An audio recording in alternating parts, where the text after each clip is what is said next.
to talk about power, how you handle power. I like that.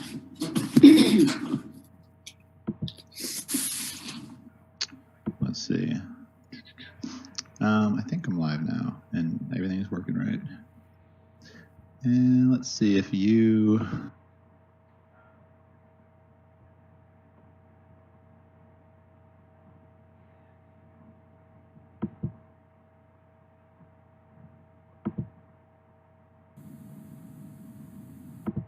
It sort of helps stir up the energy in other people.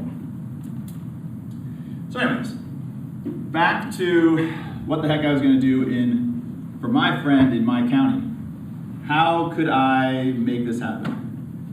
And again, I was sitting there like, what could I do? Any ideas? I was working at the hospital. I'd study this. Anyone have any guess what I did? Or any even things I considered? Yeah, got one? Good. Talking to people in the hospital. Any other ideas of what I could try? Yeah. Fundraiser. Try to just make money to help pay for, create a fund or something. Yeah. To help. Good. Any other ideas? Petition? Yeah? Who would I be petitioning? Mayor office, governor's office, county courts. Yeah. See, and that's a big decision. You know, if I'm going for the county, there's county commissioners. So, what I did, one, I started to believe that the hospital district, I believe they had enough resources to do this. And so I was focusing there. So then I had to think about who's in power in the hospital, who controls the hospital district. And in all my years working at the hospital, I believed it was the CEO. The CEO was really the one that was making all the decisions for how the hospital worked. That's always the way I thought about it. I knew there was a board of commissioners that had some role in the hospital, but we never really saw them, never really talked to them. So, but as I thought about it, I realized there is an interesting question there. Who do you talk to, the CEO or the board? So what I did from my job, and I was pretty high up in the organization in what's called the Performance Improvement Office. I mean, I worked with all the directors, I met with the CEO and strategic leadership group, which is like the officers, all the time. I just started sharing my ideas. What if we did something like Healthy San Francisco? We could do it this way. I just started suggesting it and talking about it. And I started to feel resistance. I started to feel people, I felt some people excited about the idea, but I could feel the institutional resistance to my ideas. So, I pushed on that a little bit, but I was like, this is not fast enough. I might make a little progress, but this is nowhere near fast enough. So I was like,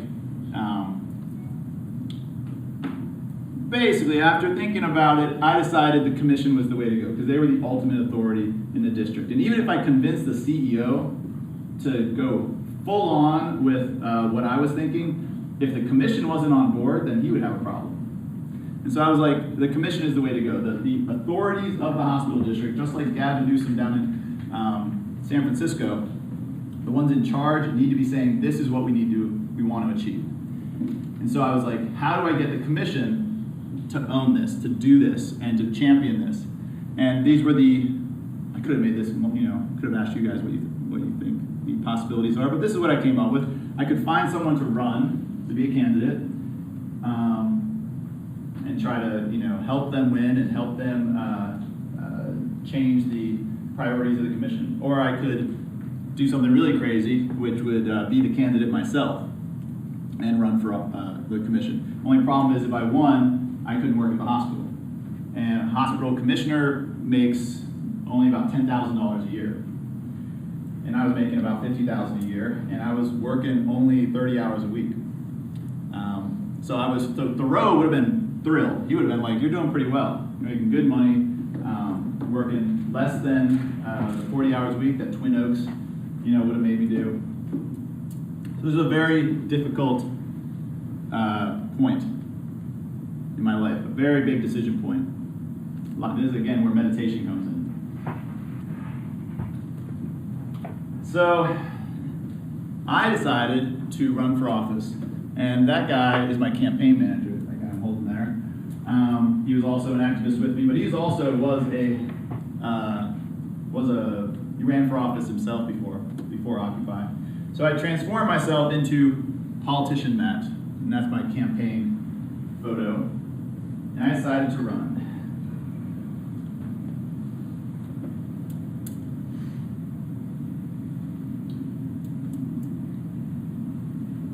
Just deciding whether or not to show you any of these videos. All right, let's see if it works. At least I need to know that. Let's see what happens if I click that video link and test this. Everything explodes. Everything will like all explode. Yep. All right. Let's see, we have some audio.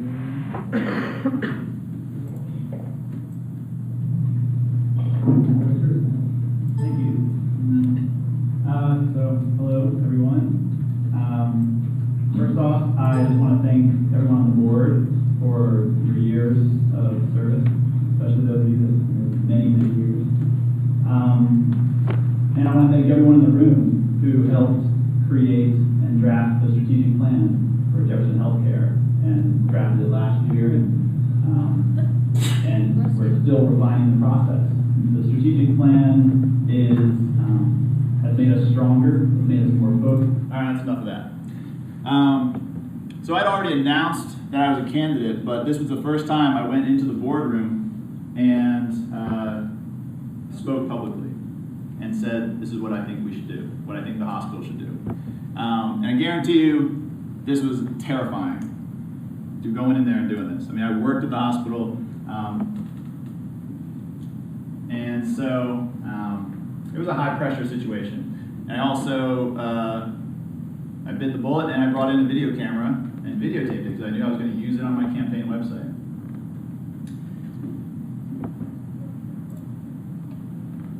So then I was also interviewed by the local paper right after I announced. Sure. So it was a surprise that you decided to run for hospital workers.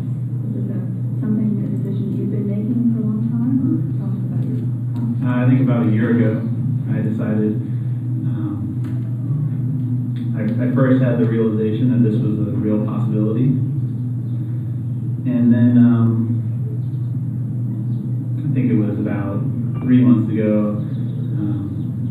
It was definite that I was going to run. There were a number of different things I could have tried to try to make some changes.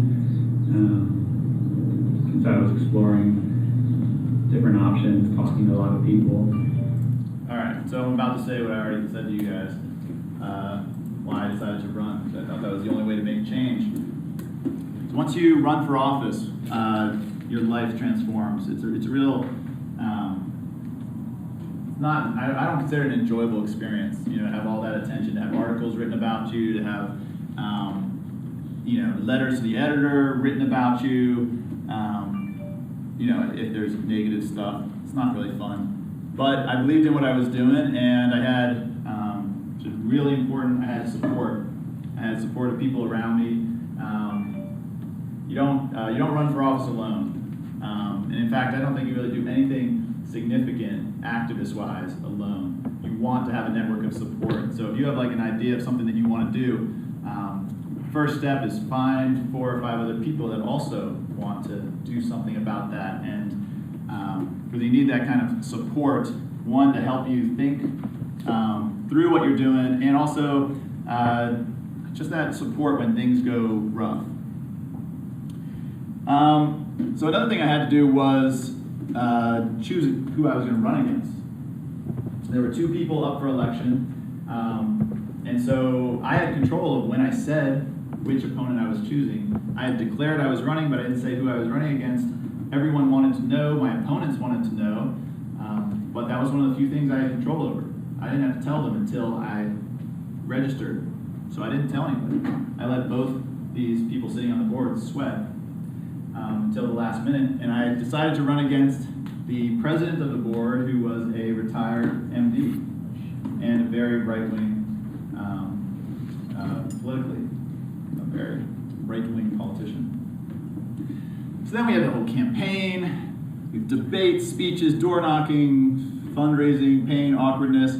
We had some of my old writings come to light during the campaign. I had a blog where I had a lot of pretty freewheeling activist things written on this blog, one of which was that corporations are evil effing monsters. So that came out a few weeks before Election Day. But you just bite the bullet and you speak honestly. The reason I did, when the journalist asked me about that, I said I shouldn't have called them evil monsters. She was nice enough to leave out that I called them evil effing monsters. She just said I called them evil monsters. And I said I should have called them sociopathic monsters. Because they're not necessarily evil, they're just corporations, they're just sociopaths. They just care about money, they care nothing about emotions or humanity. They are abstract entities we create for a purpose. They do not have a heart or a soul. So they're sociopaths, and we should treat them like sociopathic robots and not like human beings, so that we can control them. Anyways, that got in, my response got into the article, and I didn't know if that had blown the whole election for me, but did not. I won.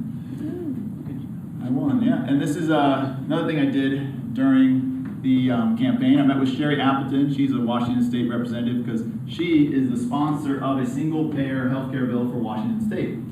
And so I called her up, said, I'm running, I'm going to be totally talking about your bill. She met with me and she endorsed me. And so I was probably I bet I was the first public hospital district candidate to get endorsed by a state representative so blatantly. That was pretty cool. So I won by 200 votes. I immediately resigned from my job and I started learning everything I can about how the heck to do this public hospital commissioner thing and try to actually now make change. Because now I am 20% of the powers over the board. There's 5 hospital commissioners and I'm only 1 vote, and they all campaigned against me. They hate me. Or they did. They really, you could feel the hostility when I joined that commission. I really want to say it that way. I'm videotaping this. Maybe I'll cut that little piece out. They welcomed me onto the commission, and it was a great experience. And it was really fascinating learning about how the heck power really works. So now we're going into me as activist politician. And I had 2 goals: single-payer healthcare, push from the commission level, and try to solve the access to healthcare problem. And I had to figure out how to do that, especially with not having the majority power on the board. It's been a long story. I'm going to tell you about a few of the interesting moments where I really had to make some big decisions of what tactics to take.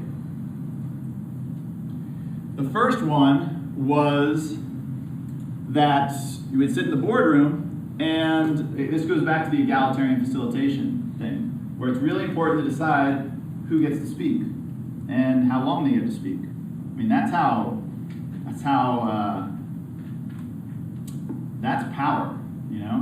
Verbal space, and I'm taking up all this verbal space in this room right now, talking so much. But the verbal space in the room is a resource that we are, anytime you enter a room, you are agreeing how you're going to share that resource. That's why it's important to me to say, raise your hand if you want to talk, because I'm not going to sit here and just talk down your throats. But in a boardroom or in a legislature, it gets really important who controls who speaks.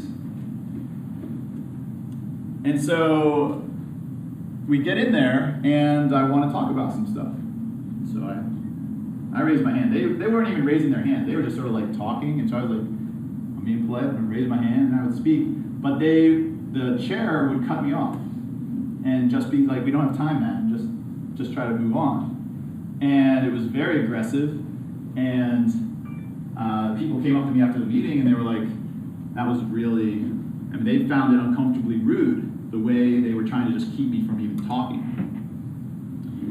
And so I had to think, okay, how am I going to deal with this? What tactic do I use? Any ideas? What do you do if you're in a... What? aggressively asserting yourself. Aggressively assert, yeah, I could do that. I could just like raise my voice, yeah. Maybe outside resources. Outside resources. Yeah. I'm not sure who, I mean, police or something, I don't know, security guard. Black man. What? Black man. I'm not even responding to that. Whoa. Use evidence to support your case. So instead of just stating your opinion, you're putting on facts. It's kind of hard to deny facts. You would think so, but if they don't even let you speak your evidence, then you're kind of in a bind there. It's really a tricky situation. So the first thing I did was I asked, what are the rules of this room? Do you have any rules? Or is this literally just a slugfest of who speaks the loudest and longest? And the truth is, they didn't really have, they said they followed Robert's rules. Everyone, who's heard of Robert's rules? No? Robert's rules is basically the way every political body in this country works. It's the whole,